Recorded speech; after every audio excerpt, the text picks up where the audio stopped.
Hello mga ka-queen! Gusto niyo ba ng isang whole chicken recipe na siguradong patok sa ating mga kiddos at sa ating buong pamilya? Well, kung bago ka pa na sa channel ko, pakiclick na lang subscribe button, pati na rin ang notification bell para nanonotify kayo every time na mayroon akong bagong video. And sigurado ako na pag natutunan niyo ang recipe na to, hindi na kayo bibili ng lechon manok dyan sa kanto nyo. For sure, kayo na ang gagawa ng sarili nyong lechon manok.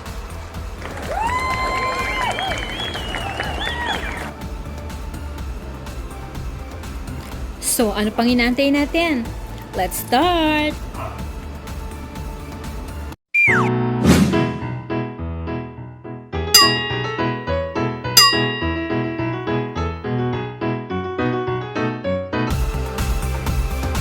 Ito ang ating mga ingredients.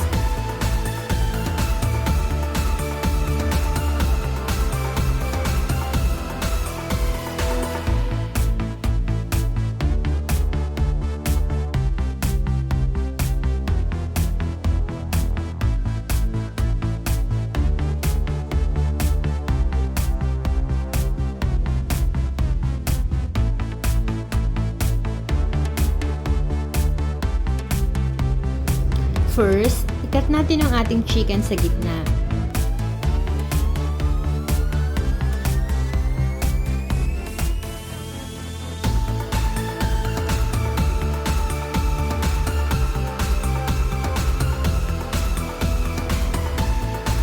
Then, hugasan natin siya maigi.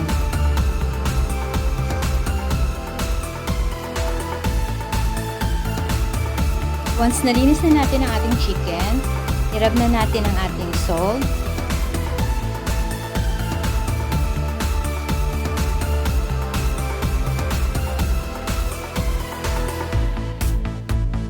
black pepper,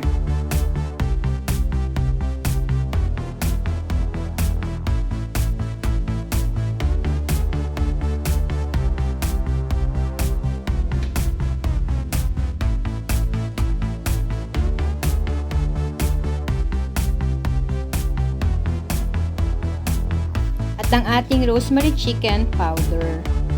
I-rub lang natin maigi.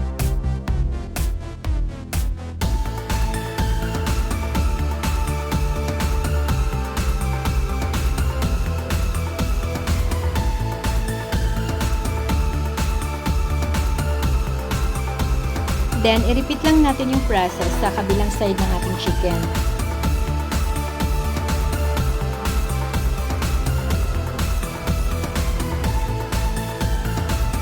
Make sure lang na nalagyan natin ng seasonings ng every part ng ating chicken.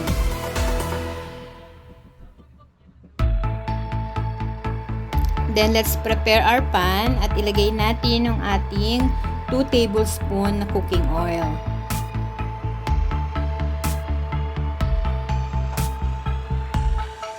Then, i-fry natin yung ating chicken hanggang maging golden brown.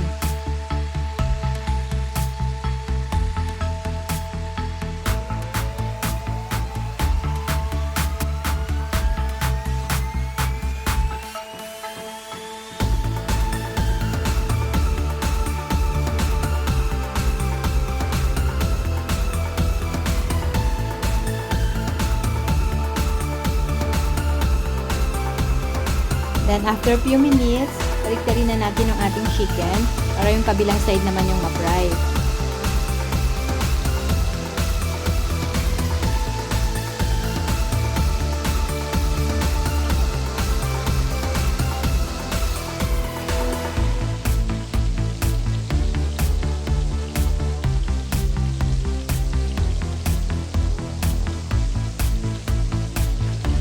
Then after a while, pwede na nating ibuhos yung ating 2 cups of Sprite.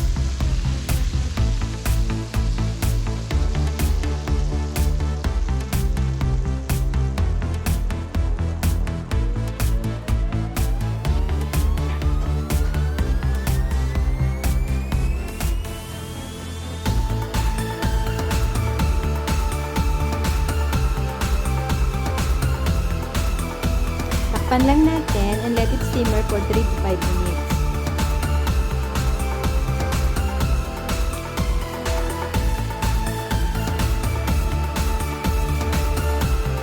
Once na kumulo na siya, pwede na natin ilagay ang ating soy sauce.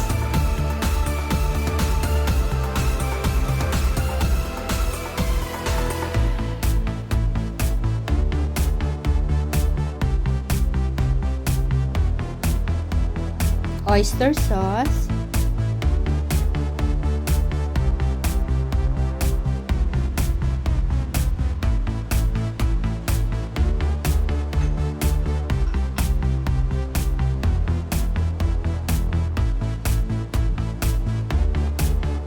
Ating whole black pepper,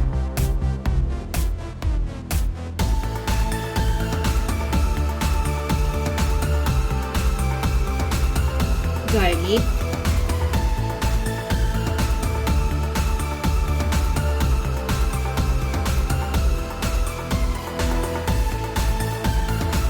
at ang ating star anise.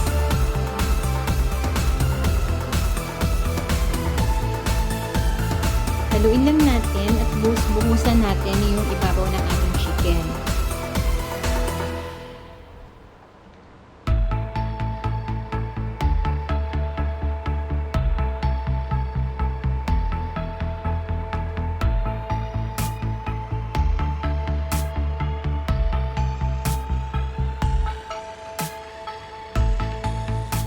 Takpan lang natin hanggang sa lumapot na yung ating sauce.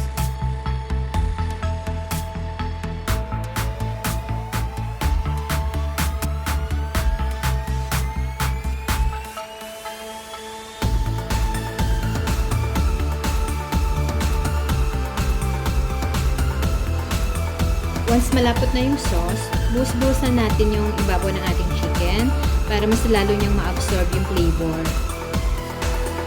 And that's it! Ready na ang ating chicken with Sprite and oyster sauce.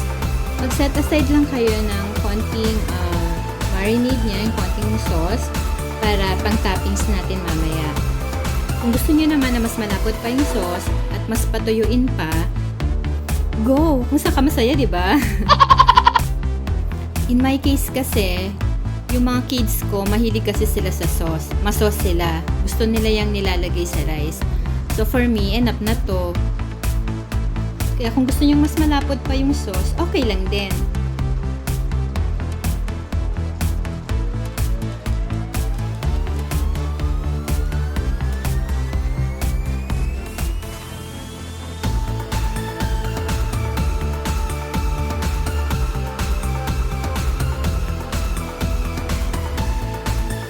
And that's it! Ready na ang ating chicken. Yung sauce na sinataside natin kanina, i-brush lang natin siya on top of the chicken para mas ma-absorb niya yung flavor.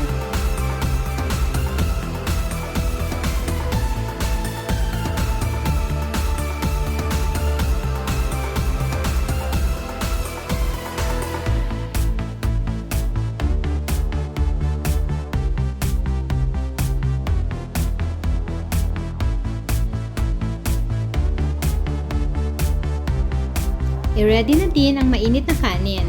Serve and enjoy!